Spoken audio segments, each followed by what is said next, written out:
Ahojte, takže vítam vás u dnešného videa. Dnes som si dokončil takéto malé styrodurové úliky, ktoré sa dajú použiť ako oplodňáčiky, alebo na vytvorenie odložencov, alebo na umiestnenie roja. Celý tento úlik je vlastne postavený z jedného kusu styroduru 60x 125 cm. Ja používam 3 cm styrodúr, ktorý sa mi osvedčil, ale niekto to robí aj z hrubších. A potom ešte treba zo pár latiek drevených. Tieto drevené látky vlastne slúžia na to, aby vystúžili ten úlik a aby dlho vydržal. Styrodur má niekoľko výhod. Okrem toho, že sa veľmi dobre reže, v podstate ľahko sa s ním pracuje. Ja to režem na cirkulárke, lebo potom sú tie rezy veľmi presné, ale dá sa to vlastne aj rezačko na polystyrén, keď má niekto doma, poprípade nožíkom.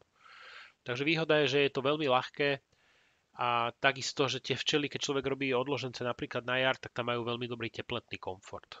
Čo sa týka toho samotného zostavovania, tak je to jednoduché. Používam lepidlo na polystyrén a používam takéto dlhé sadokartónové skrutky, s ktorými to dávam dokopy. Myslím, že sú to až nejaké 85, aby to dobre vlastne držalo. Nezanedbateľná výhoda tohto úliku je jeho cena, kde tá tabula myslím stojí okolo 6-7 eur toho styroduru a plus teda človek potrebuje ešte nejaké malé dosky.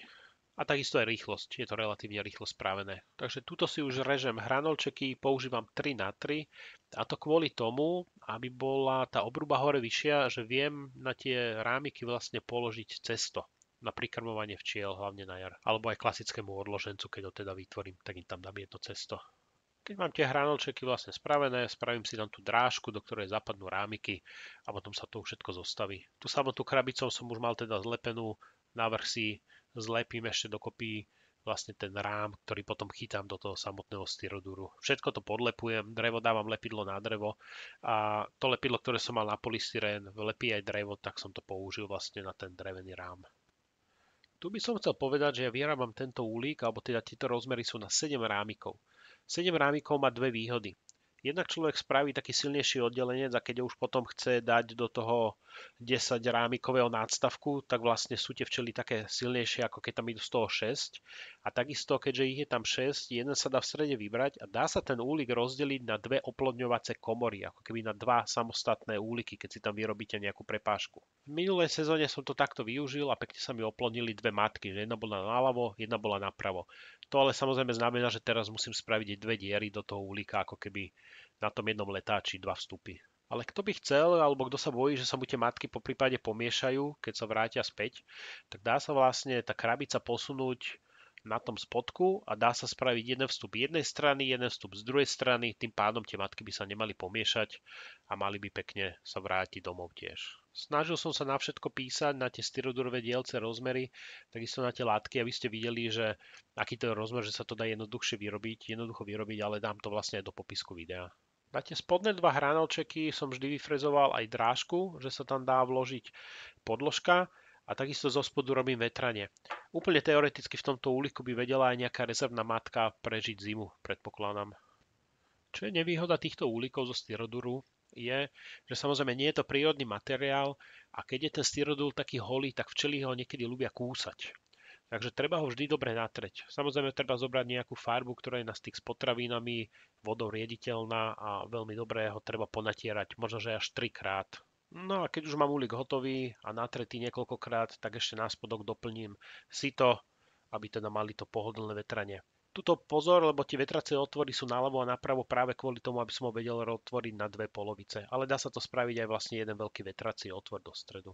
Čo sa týka vrchnaka, tak vlastne z toho môjho nákresu vyplýva, že tá jedna veľká časť, ktorá zostane, je vlastne určená na vrchnák, že ozaj z toho jedného styrodurovej tej dosky sa dá vyrobiť komplet úlik, ale ja som mal z výškovú škárovku, vlastne čo som robil nadstavky, takže rád používam tie drevené aj kvôli tomu, že sú ťažšie. Keď sú ťažšie, tak človek to nemusí toľko zaťažovať. Čo sa týka toho plechu, ktorý používam, je to hliníkový plech.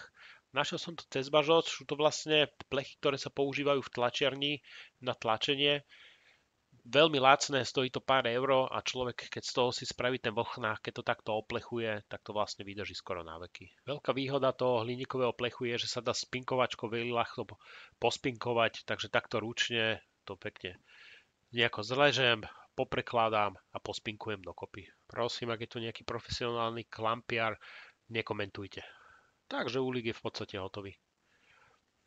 Dal som tu aj cesto na ukážku, ako som to myslel, že v podstate to cesto zapadne trošku hlbšie, takže keď človek na to dá ten vrchnák, tak ten vrchnák na tom netancuje, na tom ceste a včely sa k nemu pekne môžu dostať z každej strany, keď sa dobre náreže.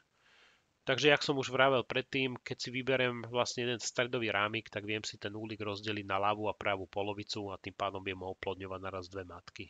Tak sa majte a keď sa vám video páčilo, dajte si odber a like. Ďakujem. Ešte prikladám také detálnejšie fotografie na rozmer tých drevených hranolčekov, aby si to každý vedel podľa toho spraviť.